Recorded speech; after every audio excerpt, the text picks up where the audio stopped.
don't got to turn away from it. It's the best type of repentance. Would anybody agree? Another question. Go to Hebrews 6. We live? Oh, okay. Nah. I was about to go into a little sermonette right quick. We good? All right. We back. All right, Day of Reconciliation. So, like what we said from the first, what our brother answered the question, the reconciling is basically stating already or implying already that something has been separated. Something has been, there is something that caused a separation for a cause of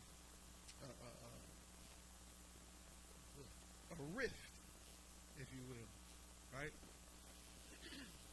So in order for us to have an atonement, there has to be the reversal of that. Something has to cause the reconciliation, the bringing back together, right? Amos chapter 3 and verse 3. Amos chapter 3 and verse 3. So an exposing of something or breakdown of something will cause a separation, but the covering of something will cause the what? The bringing back together, the reconciliation. Y'all with me? Tough crap. All right. Amos 3 and 3.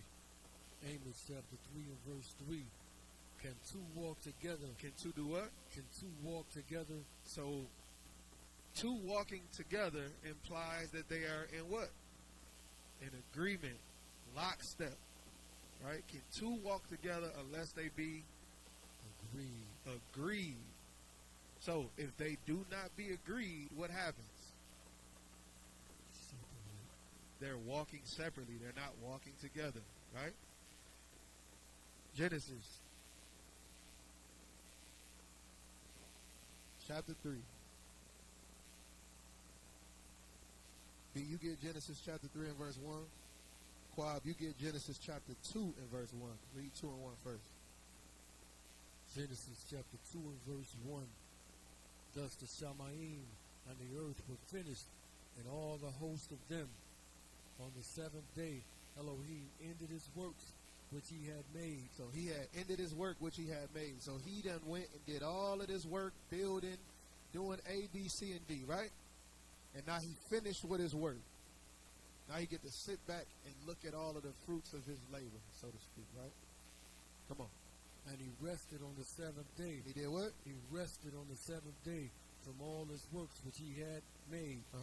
And Elohim blessed the seventh day and sanctified it, because that in it he had rested from all his works which Elohim created and made. So he did this work and he rested from it and he blessed it, he sanctified it. So this seventh day was supposed to be peace, tranquility, right?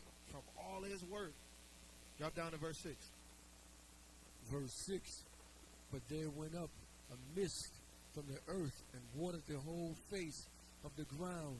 And Yahuwah Elohim formed man of the dust of the ground and breathed into his nostrils the breath of life, and man became a living soul. So we see him now bringing man into the place that he created. Yes?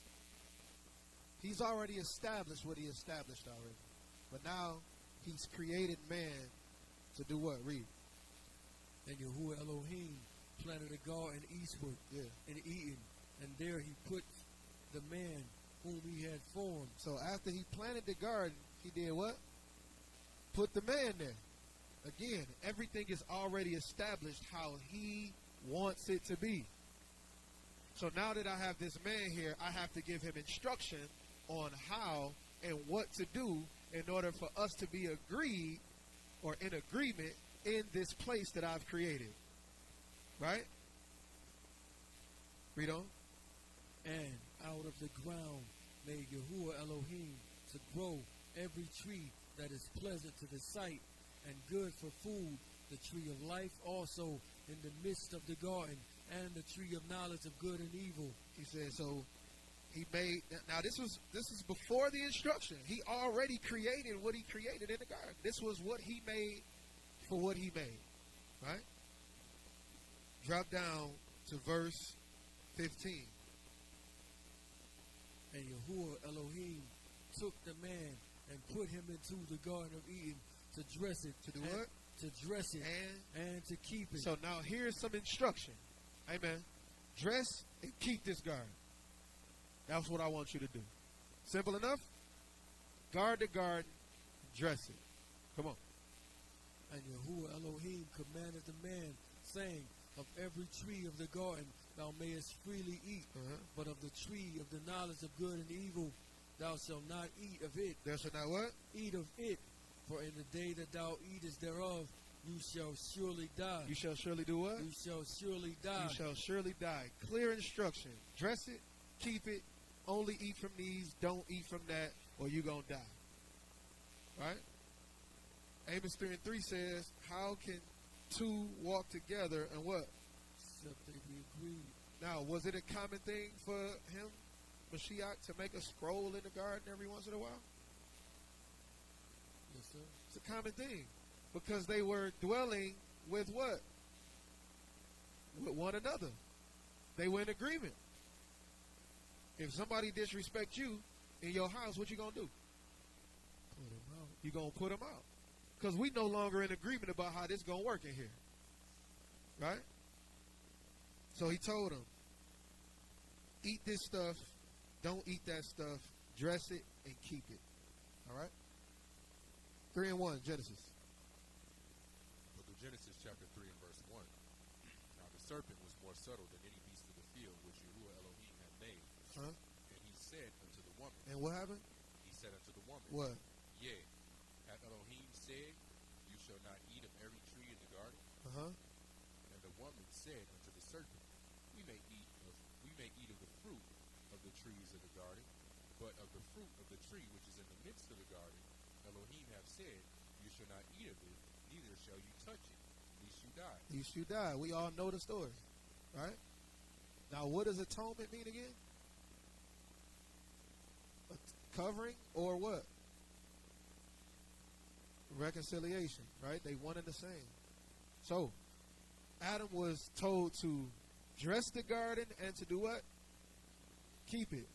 As soon as this guy come in here and he's saying what he's saying, what was Adam supposed to do?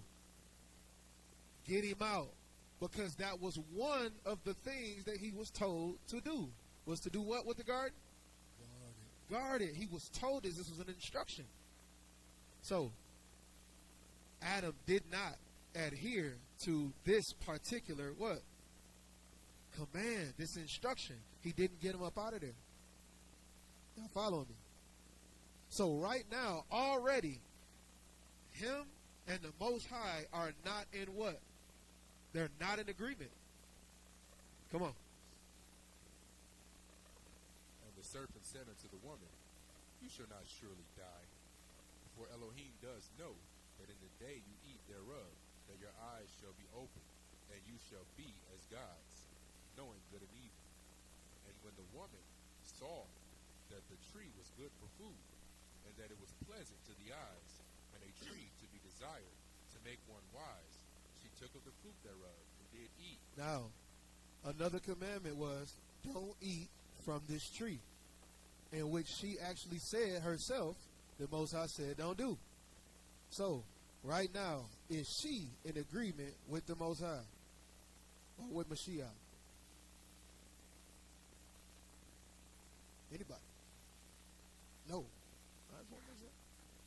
So she's not in agreement. So Adam wasn't in agreement. She's not in agreement. So she took of it. She did eat. And what else?